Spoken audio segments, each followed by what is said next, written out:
Vatican voice എന്ന ഈ പ്രോഗ്രാമിലേക്ക് എല്ലാവരെയും വളരെ ഹൃദ്യമായി ഞാൻ സ്വാഗതം ചെയ്യുന്നു.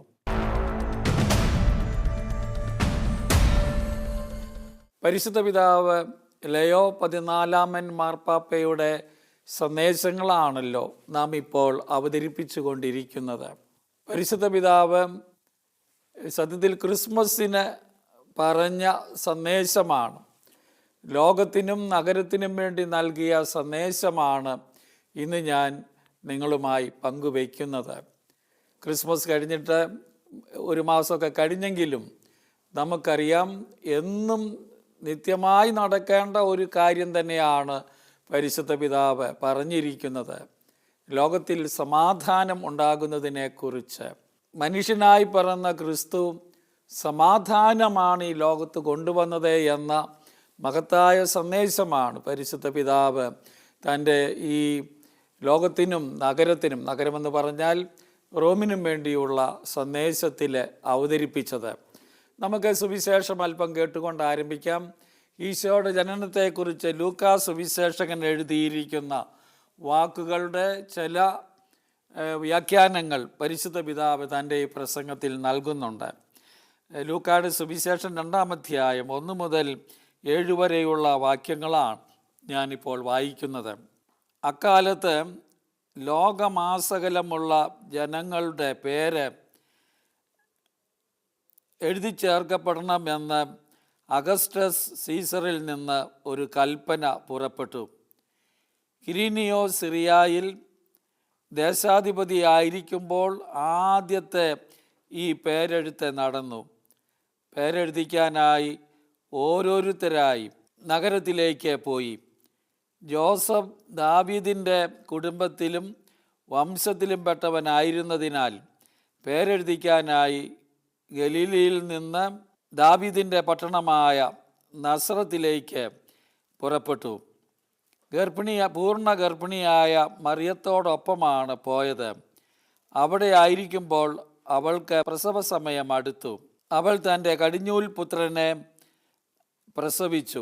അവനെ പിള്ളക്കച്ച കൊണ്ട് പൊതിഞ്ഞ് പുൽത്തൊട്ടിയിൽ കിടത്തി. കാരണം സത്രത്തിൽ അവർക്ക് സ്ഥലം ലഭിച്ചില്ല. കർത്താവിൻ്റെ ജനനത്തെക്കുറിച്ചുള്ള വാക്കുകളാണ് നാം ഇപ്പോൾ കേട്ടത്, ലൂക്കാ സുവിശേഷകൻ അവതരിപ്പിക്കുന്നത്. മാർപ്പാപ്പ അതിൻ്റെ ചില സന്ദേശങ്ങൾ തൻ്റെ ഈ ആശീർവാദ പ്രാർത്ഥനയിൽ ഉപയോഗിക്കുന്നുണ്ട്. ക്രിസ്മസ് നാളിലാണ് പരിശുദ്ധ പിതാവ് ഒരു ആശീർവാദം ലോകത്തിനും നഗരത്തിനും വേണ്ടി നൽകുന്നത്. ലത്തീനിൽ അത് അറിയപ്പെടുന്നത് ഉർബി എത്ത് ഓർബി എന്നാണ്. എല്ലാവർക്കും വേണ്ടിയുള്ള ആശംസകളാണ്, പ്രാർത്ഥനകളാണ്, അഭിലാഷങ്ങളാണ് പരിശുദ്ധ പിതാവ് തൻ്റെ ഈ സന്ദേശത്തിലൂടെ നൽകുന്നത്. ആണ്ടിൽ 2 പ്രാവശ്യം പൊതുവിൽ അത് നൽകും, അല്ലെ പ്രത്യേക അവസരങ്ങളിലും ഈ ആശീർവാദ പ്രാർത്ഥന ലോകത്തിനായി നൽകുന്നുണ്ട്. ക്രിസ്മസ് കഴിഞ്ഞാൽ പിന്നീട് ഉയർപ്പിൻ്റെ തിരുനാൾ ദിവസമാണ് മാർപ്പാപ്പ ഈ സന്ദേശം ലോകത്തിന് മുഴുവനുമായി നൽകുന്നത്. ക്രിസ്മസിൻ്റെ ഈ ആശീർവാദം നൽകുന്നതിന് മുമ്പ്, ആശംസകൾ അർപ്പിക്കുന്നതിന് മുമ്പ് പരിശുദ്ധ പിതാവ് പറഞ്ഞ വാക്കുകളാണ് ഇപ്പോൾ ഞാൻ നിങ്ങളുടെ മുമ്പിൽ ആദ്യമേ അവതരിപ്പിക്കുന്നത്. അന്നത്തെ ലിറ്റർജിയിൽ നിന്ന് നമുക്കറിയാം, ക്രിസ്മസ് നാളിലെ ആരാധനക്രമം ലത്തീൻ ക്രമത്തിലാണ് പരിശുദ്ധ പിതാവ് ബലി അർപ്പിക്കുന്നത്. അതിൽ തുടക്കം ഇങ്ങനെയാണ്, കുർബാന തുടങ്ങുന്നതിന് മുമ്പ് നമുക്ക് കർത്താവിൽ ആനന്ദിക്കാം, എന്തെന്നാൽ നമ്മുടെ രക്ഷകൻ ലോകത്ത് ജനിച്ചിരിക്കുന്നു, സ്വർഗത്തിൽ നിന്ന് യഥാർത്ഥ സമാധാനം നമ്മിലേക്ക് വന്നിരിക്കുന്നു എന്ന് പറഞ്ഞുകൊണ്ടാണ് മാർപ്പാപ്പ തുടങ്ങിയത്. അപ്പോൾ അന്ന് വലിയൊരു പ്രഖ്യാപനം നമുക്ക് നൽകുകയാണ്. ഒരു കണക്കിൽ സമാധാനത്തിൻ്റെ സന്ദേശമാണ് മുഴങ്ങുന്നത്. ഭൂമിയിൽ സന്മനസ്സുള്ളവർക്ക് സമാധാനമെന്ന് ആശംസിക്കുന്നത് മാലാഖമാരാണ് കർത്താവിൻ്റെ ജനനത്തിൽ. അതുകൊണ്ട് അത് സഭയിൽ എന്നും എക്കാലത്തും മുഴങ്ങേണ്ട കാര്യമാണ്, എപ്പോഴും നമ്മൾ നിലകൊള്ളേണ്ട മൂല്യം കൂടിയാണ് എന്ന് പരിശുദ്ധ പിതാവ് നമ്മോട് പറയുന്നുണ്ട്. കന്യകാമറിയത്തിൽ നിന്ന് പിറന്ന ശിശു ആരാണ് എന്ന് മാർപ്പാപ്പ പറയുകയാണ്. കർത്താവായ ക്രിസ്തുവാണ്, രക്ഷകനാണ്, മിശിഹായാണ്. നമ്മെ പാപത്തിൽ നിന്നും മരണത്തിൽ നിന്നും രക്ഷിക്കാൻ പിതാവ് അവനെ ഈ ലോകത്തിലേക്ക് അയച്ചു. പാപത്തിൽ നിന്നും മരണത്തിൽ നിന്നും നമുക്ക് നിത്യജീവൻ നൽകാനാണ് കർത്താവ് ഈ ഭൂമിയിലേക്ക് വന്നത്. തീർച്ചയായും അവിടുന്ന് നമ്മുടെ സമാധാനം കൂടിയാണ്. മാർപ്പാപ്പ പറയുകയാണ്, സമാധാനമാണ്. അവൻ വിദ്വേഷവും ശത്രുതയും കീഴടക്കി. ദൈവത്തിൻ്റെ കരുണാപൂർണമായ സ്നേഹത്താൽ ചെയ്ത കാര്യമാണത്. വിദ്വേഷം ഈ ലോകത്തിൽ നിന്ന്, ശത്രുത അവനെ കീഴടക്കിയവനാണ്. അവൻ്റെ ജീവിതം കൊണ്ടും അവൻ്റെ പ്രവൃത്തികൾ കൊണ്ടും. നമുക്കറിയാം, ഈ ലോകത്തെ സമാധാനവും നന്മയും ഉണ്ടാകണമെങ്കിൽ വിദ്വേഷവും ശത്രുതയും ഇല്ലാതാകുക എന്നതാണ് സർവ്വതാൽ പ്രധാനമായ കാര്യം. ഇക്കാരണത്താൽ മാർപ്പാപ്പ പറയുകയാണ്, കർത്താവിൻ്റെ ജനനം സമാധാനത്തിൻ്റെ ഒരു ജനനമാണ്, സമാധാനത്തിൻ്റെ ഒരു തുടക്കമാണ്. മഹാനായ ലയോയെ ഉദ്ധരിച്ചുകൊണ്ടാണ് പരിശുദ്ധ പിതാവ് ഈ കാര്യം പറഞ്ഞിരിക്കുന്നത്. ഇത്രയും ആമുഖമായി പറഞ്ഞ് തുടരുകയാണ്. കർത്താവ് ജനിച്ചത് ഒരു കാലിത്തൊഴുത്തിലാണ്. അതിൻ്റെ കാരണവും നമ്മളിപ്പോൾ കേട്ടു സുവിശേഷത്തിൽ. സത്രത്തിൽ അവർക്ക് സ്ഥലമില്ലായിരുന്നു, അല്ലെങ്കിൽ സ്ഥലം കിട്ടിയില്ല. അതൊരു വലിയ യാഥാർത്ഥ്യമാണ്, നമ്മൾ ചിന്തിക്കേണ്ട കാര്യമാണ്. ദൈവത്തിൻ്റെ പദ്ധതിയിൽ അങ്ങനെ സംഭവിച്ചത് തന്നെ, അല്ലെങ്കിൽ കർത്താവ് അങ്ങനെ തിരുമനസ്സായത് നമുക്കെല്ലാം വലിയൊരു പാഠം തരുവാനാണ് എന്നത് നമ്മൾ ഓർക്കണം. അവിടുന്ന് പിറന്ന ഉടനെ അമ്മയായ മറിയം ചെയ്തത് എന്താണെന്നറിയാം. പിള്ളക്കച്ചകൾ കൊണ്ട് അവനെ പൊതിഞ്ഞ് പുൽക്കൂട്ടിൽ കിടത്തി. നമ്മൾ വായിച്ചതാണത്. പുൽക്കൂട്ടിൽ കിടത്തി. അവൻ എവിടെയാണ്? ഒരു വീടില്ല, മൃഗസമാനമായ ഒരു സാഹചര്യത്തിൽ, മൃഗങ്ങളുടെ ആലയിൽ ആണ് അവൻ വന്നു പിറന്നത് എന്നതും നമ്മളെ പ്രത്യേകം ധ്യാന വിഷയമാക്കേണ്ട കാര്യമാണ്. ദൈവപുത്രൻ വന്നു പിറന്നത് നമുക്കറിയാം ഇതുപോലെ ഒന്നുമില്ലാത്ത ഒരു സാഹചര്യത്തിലാണ്. നമ്മൾ ഓർക്കണം, ദൈവവചനത്താൽ, ദൈവപുത്രനിലാണ് എല്ലാം സൃഷ്ടിക്കപ്പെട്ടത് എന്ന് വിശുദ്ധ ഗ്രന്ഥം നമ്മോട് പറയുന്നുണ്ട്. പക്ഷേ അവനെ ലോകം സ്വീകരിച്ചില്ല. ഒരു വലിയ വൈരുദ്ധ്യം അവിടെയാണ്. അവനെ സ്വാഗതം ചെയ്യപ്പെട്ടില്ല. സത്രം അവനെ അത് കൊട്ടിയടക്കുകയാണ് ചെയ്തത്. മൃഗങ്ങൾക്കുള്ള ദരിദ്രമായ ഒരു ആലയിൽ, തൊഴുത്തിലാണ് അവൻ പിറന്നത് എന്ന കാര്യം ശ്രദ്ധിക്കണമെന്ന് പരിശുദ്ധ പിതാവ് നമ്മളെ ഓർമ്മിപ്പിക്കുന്നുണ്ട്. അത് ലോകത്ത് അങ്ങനെ ജീവിക്കുന്ന ആളുകളോട്, ആ സാഹചര്യമുള്ള ആളുകളുണ്ട്, ഒന്നുമില്ലാത്ത ദാരിദ്ര്യ അവസ്ഥയിൽ കഴിയുന്നവരുണ്ട്. അവരോടുണ്ടായിരിക്കേണ്ട നമ്മുടെ സമീപനത്തെ സൂചിപ്പിക്കാൻ ഈ കാര്യം നമ്മളെ സഹായിക്കണം. പിതാവിൻ്റെ നിത്യവചനം, സ്വർഗത്തിന് ആ വചനത്തെ ഉൾക്കൊള്ളാൻ കഴിയാത്തവണ്ണം വലുതാണ്. അത്ര വലുതാണ് ദൈവവചനം എന്ന് വേണേൽ പറയാം. ദൈവപുത്രൻ അവൻ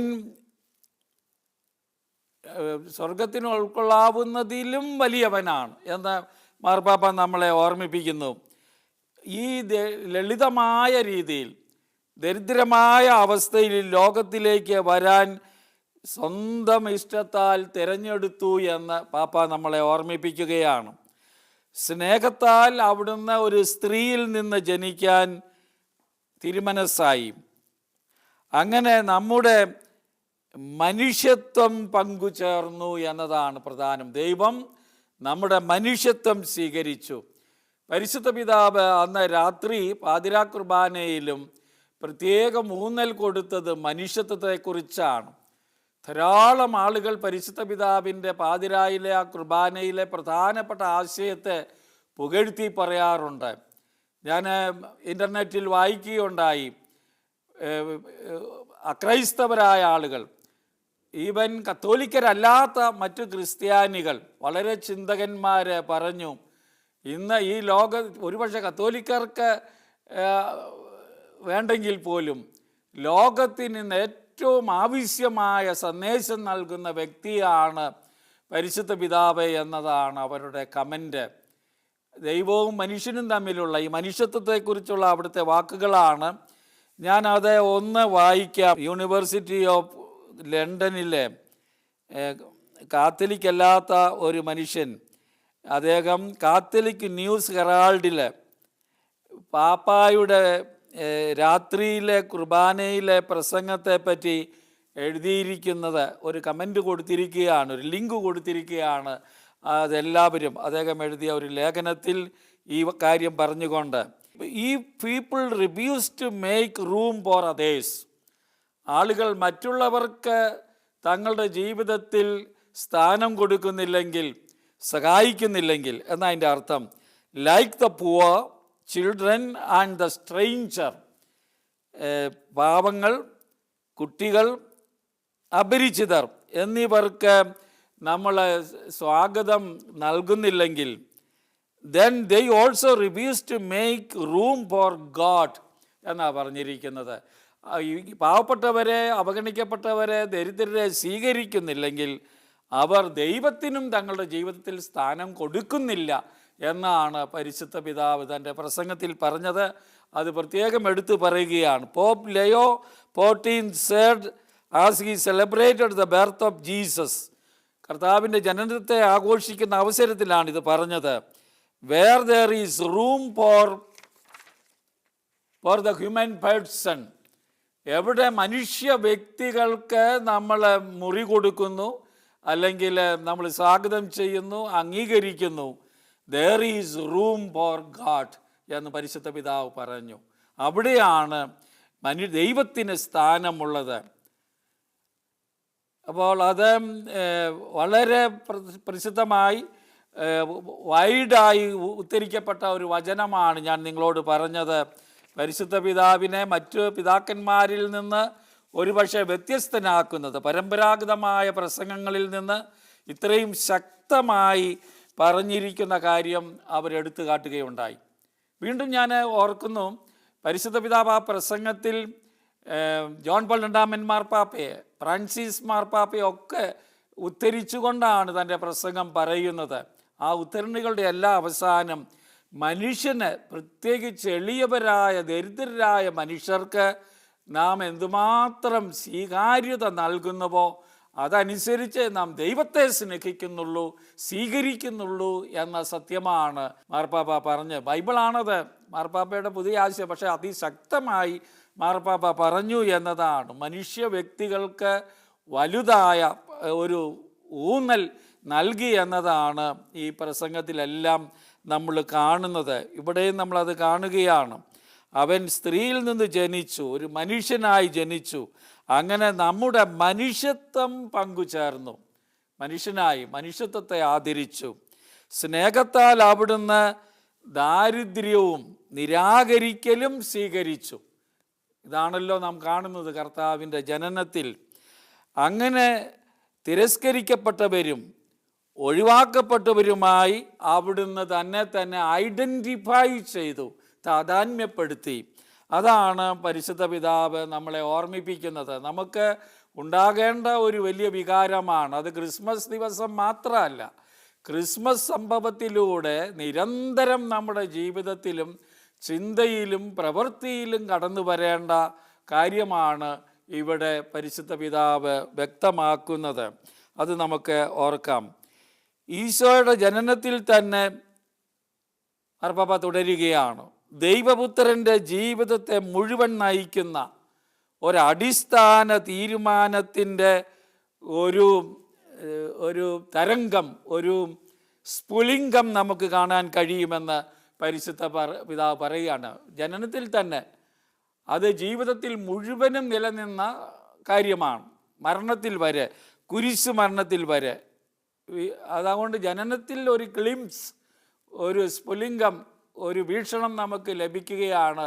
കർത്താവ് എങ്ങനെയാണ് ജീവിക്കാൻ ആഗ്രഹിക്കുന്നത് എന്നതിനെക്കുറിച്ച്.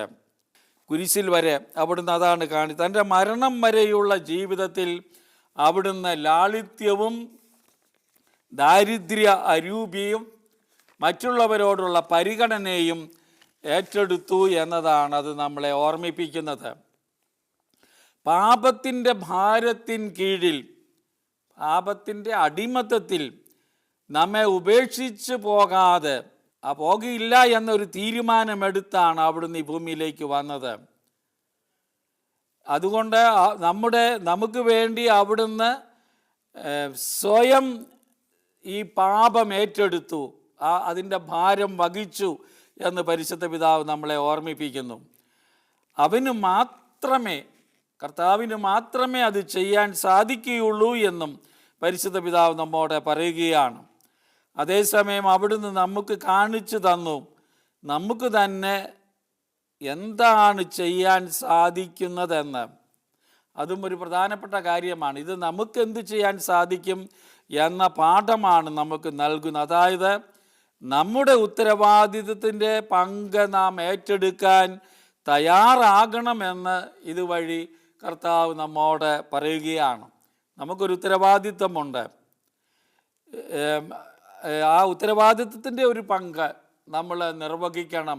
അപ്പോഴാണ് കർത്താവിൻ്റെ ആ ജനനം കൊണ്ടുവന്ന സത്യങ്ങൾ നമ്മൾ ഉൾക്കൊള്ളുന്നത്.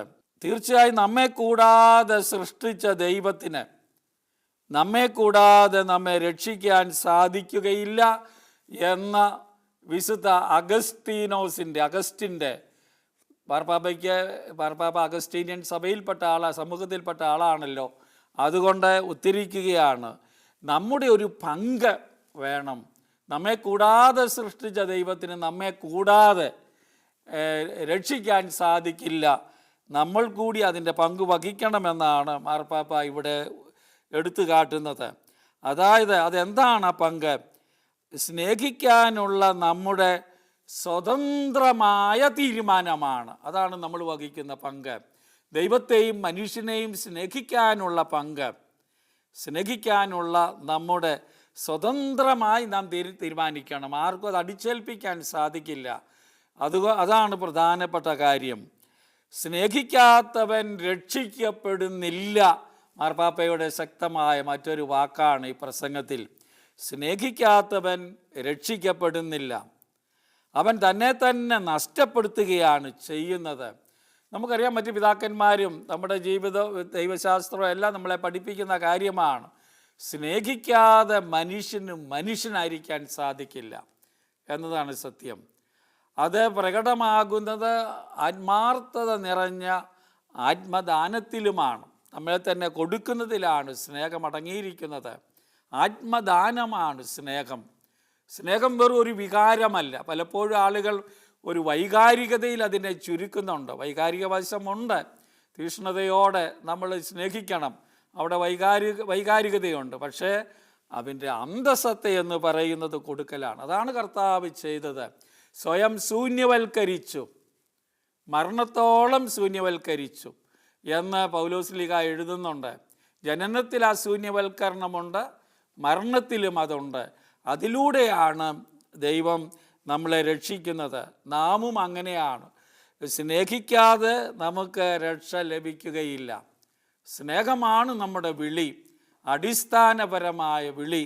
ഈ കാര്യമാണ് മാർപ്പാപ്പ ഈ സന്ധ്യയിൽ പറയുന്നത്. അതുകൊണ്ട് ഇത് എന്നത്തേക്കുമുള്ള സന്ദേശമാണ് എന്ന് ഞാൻ പറയാനായിട്ട് ആഗ്രഹിക്കുകയാണ്. മാർപ്പാപ്പ പറയുകയാണ്, വീണ്ടും ബൈബിളാണ് ഉദ്ധരിക്കുന്നത്, കാണപ്പെടുന്ന സഹോദരനെയോ സഹോദരിയെയോ സ്നേഹിക്കാത്തവന് കാണപ്പെടാത്ത ദൈവത്തെ സ്നേഹിക്കാനാവില്ല. നോക്കിക്കേ മാർപ്പാപ്പയുടെ ആ സമയം. ഇത് യോഹന്നാൻ ശ്ലീഹായുടെ വാക്കാണ്. യോഹന്നാൻ ശ്ലീഹായുടെ 1-ാം ലേഖനം 4-ാം അധ്യായം 20 അത് ഈ വചനം. അപ്പോൾ ഇത് ബൈബിളിലാണ്. സ്നേഹത്തിൻ്റെ അപ്പസ്തോലൻ എന്നറിയപ്പെടുന്ന യോഹന്നാൻ നമുക്ക് നൽകിയിട്ടുള്ള സന്ദേശമാണ്. ആ സന്ദേശം മാർപ്പാപ്പ ഇവിടെ ഈ ഒരു വലിയ പശ്ചാത്തലത്തിൽ വളരെ ശക്തമായി നമുക്ക് മുമ്പിൽ അവതരിപ്പിക്കുകയാണ്. പ്രിയ സഹോദരന്മാരെ, സമാധാനത്തിലേക്കുള്ള തീർച്ചയായ വഴി എന്താണ് എന്ന് മാർപ്പാപ്പ പറയുകയാണ്. സ്നേഹിക്കാനുള്ള ഉത്തരവാദിത്തം ഏറ്റെടുക്കലാണ്. അതുവഴിയേ സമാധാനം ഈ ലോകത്തുണ്ടാകുകയുള്ളൂ. സമാധാനമാണ് മാലാഖമാർ ആശംസിച്ചത്. മാർപ്പാപ്പമാർ പതിവായി ക്രിസ്മസിൻ്റെ ദിവസം ലോകത്തിന് മുഴുവൻ നൽകുന്ന ആശീർവാദത്തോട് അനുബന്ധിച്ച് സമാധാനത്തിന് വേണ്ടിയുള്ള പ്രാർത്ഥനയും ആഹ്വാനവുമാണ് ശക്തമായി നൽകുന്നതും. അപ്പം സ്നേഹിക്കാനുള്ള ഉത്തരവാദിത്വം നമ്മളെല്ലാവരും മാർപ്പാപ്പ പറയുകയാണ്, എല്ലാ തലങ്ങളിലും മറ്റുള്ളവരെ കുറ്റപ്പെടുത്തുന്നത് അവസാനിപ്പിച്ചാൽ, അതിന് പകരം നമ്മൾ കുറ്റപ്പെടുത്തുന്നതിന് പകരം നാം നമ്മുടെ തെറ്റുകൾ അംഗീകരിക്കാൻ തയ്യാറായാൽ, മാർപ്പാപ്പ പറയുകയാണ്, മറ്റുള്ളവരെ കുറ്റം പറഞ്ഞിരിക്കാതെ നാം നമ്മുടെ തെറ്റുകൾ അംഗീകരിച്ചാൽ, നാം ദൈവത്തോടെ നമ്മുടെ തെറ്റുകൾക്ക് ക്ഷമ ചോദിച്ചാൽ, അതിനും പുറമെ മറ്റുള്ളവരുടെ വേദനയിലും സഹനത്തിലും ചേർന്നാൽ, ബലഹീനരും മർദ്ദിതരുമായ ആളുകളോട് ഐക്യദാർഢ്യത്തിൽ നിലകൊണ്ടാൽ, അതാണ് ലോകം മാറാനും ലോകത്തിൽ സമാധാനമുണ്ടാകാനുമുള്ള വഴി എന്ന് പരിശുദ്ധ പിതാവ് ഇവിടെ ശക്തമായി നമ്മോട് പറയുന്നു തൻ്റെ പ്രസംഗത്തിൽ. അതാണൊരു വലിയ സന്ദേശമാണിതെന്ന് ഞാൻ പറയാൻ കാരണം, മറ്റുള്ളവരെ കുറ്റപ്പെടുത്തുന്നത് അവസാനിപ്പിക്കണം. പകരം നാം ചെയ്യേണ്ടത് എന്താണ്? നമ്മുടെ തെറ്റുകൾ നമ്മൾ അംഗീകരിക്കണം. അവിടെയാണ് മാറ്റമുണ്ടാകുന്നത്, ലോകത്തിന് നന്മയുണ്ടാകുന്നത്. എന്നിട്ട് ദൈവത്തോട് നമ്മൾ ക്ഷമ ചോദിക്കണം. നമ്മൾ മറ്റുള്ളവരുടെ സഹനം കുറയ്ക്കാൻ പങ്കുചേരണം, അവരുടെ സഹനത്തിൽ പങ്കുചേരണം. അതാണൊരു പ്രധാനപ്പെട്ട കാര്യം. ബലഹീനരും മർദ്ദിതരുമായി നമ്മൾ ഐക്യദാർഢ്യം, സോളിഡാരിറ്റി വർദ്ധിപ്പിക്കണം. അപ്പോൾ ഇത് സമാധാനത്തിനുള്ള മാർഗമായി, അതെല്ലാം സ്നേഹത്തിൻ്റെ വശങ്ങളാണ്. സ്നേഹത്തിൻ്റെ വശമായി പരിശുദ്ധ പിതാവ് നമ്മോട് പറയുകയാണ്. മാർപ്പാപ്പ തുടരുന്നു, ഈശോ മിശിഹായാണ് നമ്മുടെ സമാധാനം. എന്തെന്നാൽ പ്രഥമമായി അവിടുന്ന് നമ്മുടെ പാപത്തിൽ നിന്ന് നമ്മളെ സ്വതന്ത്രരാക്കുന്നു. സമാധാനമുണ്ടാകണമെങ്കിൽ ആദ്യം ഉണ്ടാകേണ്ടത് ക്രൈസ്തവ വിശ്വാസപ്രകാരം, അത് മാർപ്പാപ്പ നമ്മളെ ഓർമ്മിപ്പിക്കുകയാണ്, നാം പാപത്തിൽ നിന്ന് വിമോചിതരാകണം, സ്വതന്ത്രരാകണം. ക്രിസ്മസിനൊക്കെ എല്ലാവരും വന്ന് കുമ്പസാരിച്ച് മാപ്പപേക്ഷിക്കുന്നതിൻ്റെ കാരണം അതാണ്. നമുക്ക് സമാധാനമുണ്ടാകണമോ, ലോകത്തുണ്ടാകണമോ, കുടുംബത്തിലുണ്ടാകണമോ, സമൂഹത്തിലുണ്ടാകണമോ, ഏറ്റവും പ്രധാനപ്പെട്ട വഴി അതാണ് ഒന്നാമത്തത്. അവിടുന്ന് നമ്മെ പാപത്തിൽ നിന്ന് മോചിപ്പിക്കുന്നു, അതിനാണ് വന്നത്.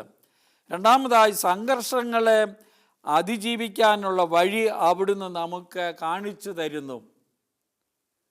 വഴക്കുകളും കലഹങ്ങളും യുദ്ധങ്ങളും ഉണ്ടാകുന്ന അവസരത്തിൽ അതിൽ നിന്ന് നമ്മളെ കരകയറ്റാനുള്ള വഴി അവിടുന്ന് നമുക്ക് കാണിച്ചു തരുന്നു.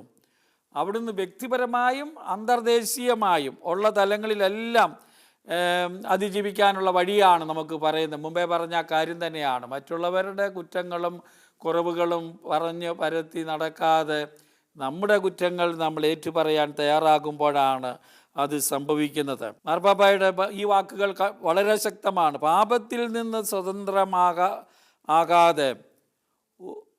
ഒരു സ്വതന്ത്രമായ ഒരു ഹൃദയം കൂടാതെ, ക്ഷമിക്കപ്പെട്ട ഒരു ഹൃദയം കൂടാതെ, വീണ്ടും വീണ്ടും പറയുകയാണ്, നമുക്ക് സമാധാനത്തിൻ്റെ സ്ത്രീ പുരുഷന്മാരാകാൻ സാധിക്കുകയില്ല, വക്താക്കളാകാൻ നമുക്ക് ആർക്കും സാധിക്കുകയില്ല. വീണ്ടും മാർപ്പാപ്പ പറയുകയാണ്, സമാധാന സ്ഥാപകരാകാൻ നമുക്ക് സാധിക്കില്ല നമ്മൾ ഈ പാപത്തിൽ നിന്ന് മോചിതരാകാതെ. അതുകൊണ്ടാണ് ഈശോ ഈ ബെത്ലഹേമിൽ എളിയ സ്ഥലത്ത് വന്ന് പിറന്നത്, അവിടുന്ന് കുരിശിൽ മരിച്ചത്. അവിടുന്ന് വന്നതും മരിച്ചതുമെല്ലാം നമ്മളെ പാപത്തിൽ നിന്ന് രക്ഷിക്കാനാണ്. ഇതിൻ്റെ ആ മഹത്വം, അതിൻ്റെ പ്രാധാന്യം നമുക്ക് ഉൾക്കൊള്ളാൻ ക്രിസ്മസ് ദിനത്തിലെ ആചരണങ്ങൾ നമുക്കിടയാകണം. നമ്മെ പാപത്തിൽ നിന്ന് മോചിക്കാൻ അത് ഉടനെ മാർപ്പാപ്പ പറയുകയാണ്, കർത്താവാണ്, അവിടുന്നാണ് രക്ഷകൻ. ഈശോയെ രക്ഷകനായി സ്വീകരിക്കുന്നതിലാണ് നമുക്ക് രക്ഷ കരഗതമാകുന്നത്. അതില്ലാതെ രക്ഷ ഉണ്ടാവുകയില്ല എന്ന സത്യം നമ്മളെ ഓർമ്മിപ്പിക്കുകയാണ്. മാർപ്പാപ്പ തൻ്റെ ആശീർവാദ പ്രാർത്ഥന, മറ്റുള്ളവർക്ക് വേണ്ടിയുള്ള ആശംസകളൊക്കെ നടത്തുന്നതിന് മുമ്പ് പറഞ്ഞ ചിന്തകളാണിത്. അത് രാത്രിയിൽ പറഞ്ഞ ചിന്തകളോടും ഇപ്പോൾ പറഞ്ഞതും ഒന്നിച്ചാണ് നിൽക്കുന്നത്. മനുഷ്യൻ്റെ ആ മഹത്വം, യേശുവിൻ്റെ ജനനം മനുഷ്യത്വത്തിൻ്റെ മഹത്വമാണ് പറയുന്നത്. മനുഷ്യരുടെ വില, മാഹാത്മ്യം, അത് ഏത് മനുഷ്യനായാലും അവരെ സ്നേഹിക്കുന്ന, അവർക്ക് വേണ്ടി സ്വയം അർപ്പിക്കുന്ന ഒരു ശൈലിയിലൂടെയാണ് ലോകത്ത് സമാധാനമുണ്ടാകുന്നത്. ആളുകൾ മനസാന്തരപ്പെടേണ്ടത് അതിലേക്കാണ്. ഈ എപ്പിസോഡ് ഇവിടെ അവസാനിപ്പിക്കാൻ സമയമായി. മാർപ്പാപ്പയുടെ വാക്കുകൾ തുടരുന്നു. അടുത്ത എപ്പിസോഡിൽ പരിശുദ്ധ പിതാവ് പറയുന്ന വാക്കുകൾ നമുക്കറിയാം, ആശീർവാദമാണ്. ലോകത്തിന് മുഴുവൻ നൽകുന്ന ആശീർവാദമാണ് തുടർന്ന് വരുന്നത്. ഇന്ന് പ്രശ്നങ്ങൾ നിലനിൽക്കുന്ന എല്ലാ കാര്യങ്ങളിലേക്കും അദ്ദേഹം വിരൽ ചൂണ്ടുന്നുണ്ട്. വളരെ തന്മയത്വത്തോടെ നമുക്കത് അടുത്ത എപ്പിസോഡിൽ കേൾക്കാം. ദൈവം നമ്മളെ അനുഗ്രഹിക്കട്ടെ. സമാധാനം സ്നേഹത്തിലൂടെയാണ് വരുന്നത് എന്ന സന്ദേശം ഹൃദയത്തിൽ ഉൾക്കൊള്ളാൻ ദൈവം നമ്മളെ എല്ലാവരെയും അനുഗ്രഹിക്കട്ടെ.